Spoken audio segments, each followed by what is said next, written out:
Assalamualaikum warahmatullahi wabarakatuh. Oke bosku, di video kali ini kita akan membahas soal cairnya koneksi Egy Kambuaya Romeni. Sebelum itu, yang baru bergabung bisa dukung dulu channel ini dengan cara subscribe, like, komen, dan share.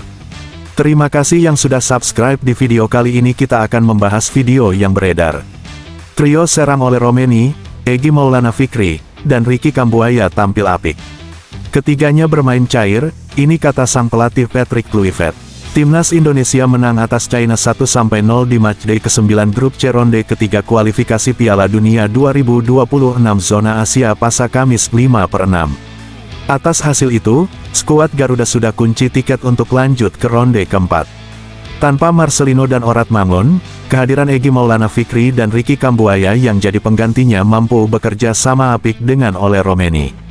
Kambuaya sumbang penalti atas kegigihannya mengejar bola dan berakhir dilanggar di dalam kotak penalti. Egy juga beberapa kali punya peluang di sayap kanan.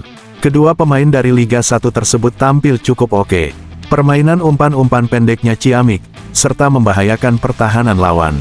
Pelatih Patrick Kluivert menyebut, para pemain sudah berlatih hal-hal spesifik ketika jalani pemusatan latihan TC di Bali. Yang terpenting, katanya para pemain bisa tampil percaya diri. Di TC, kami melatih hal-hal yang ingin kami keluarkan di lapangan dan itu berhasil kami lakukan, ujarnya selepas laga kontra China di GBK.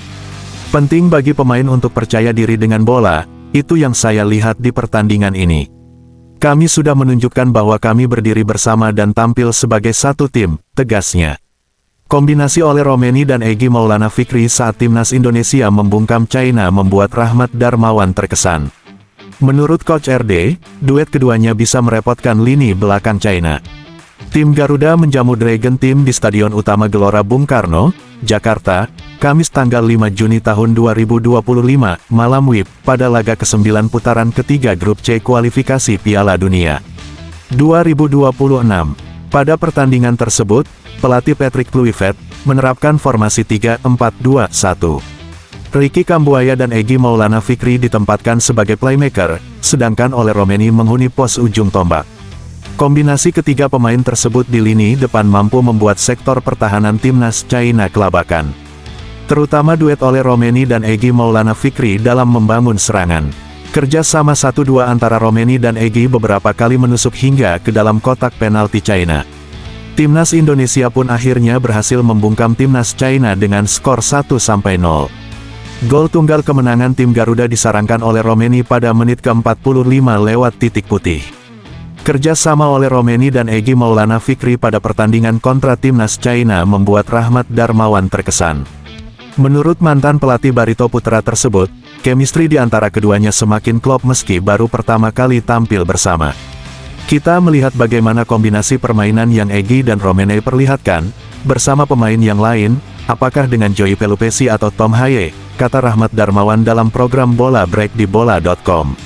Kemudian bagaimana Egy tahu menempatkan posisi, tahu untuk membuat kapan dia harus penetrasi, kapan dia hold bola untuk dia main touch supaya bola enggak hilang dan kapan dia harus tajam, penetratif. Itu diperlihatkan Egy dalam banyak situasi. Chemistry keduanya sudah bagus, bahkan ada satu momen ketika oleh Romeni masuk di sisi kanan dan melakukan gerakan kombinasi yang sangat bagus dengan Egy. Ada juga beberapa momen yang lebih membahayakan ke gawang lawan, itu dilakukan di penalti box dan menurut saya sangat efektif, lanjutnya. Meski terkesan dengan duet oleh Romeni dan Egy Maulana Fikri, Rahmat Darmawan memiliki masukan agar lini depan Timnas Indonesia semakin menakutkan. Coach RD menyebut harus ada pemain lain yang mengisi kekosongan di depan, ketika Romeni dan Egy meninggalkan posnya saat membangun serangan. Hanya sayangnya, ketika oleh Romeni meninggalkan posnya sebagai striker, Kambuaya lebih berani masuk menggantikan. Atau ketika Egy menguasai bola dari sisi sebelah kanan dan melakukan penetrasi, Kambuaya ada masuk di posisi Romeni yang pergi karena jemput bola, kata Coach RD. Mungkin Ricky Kambuaya akan mencetak gol karena ada beberapa momen terlihat ketika Romeni membuka ruang ke sisi posisi Egy, dan Egy kemudian penetratif. Nah, di situ tidak ada pemain yang berinisiatif menggantikan posisi Romeni. Disinilah mungkin masih perlunya ketiga pemain yang ada di depan ini untuk saling mengisi.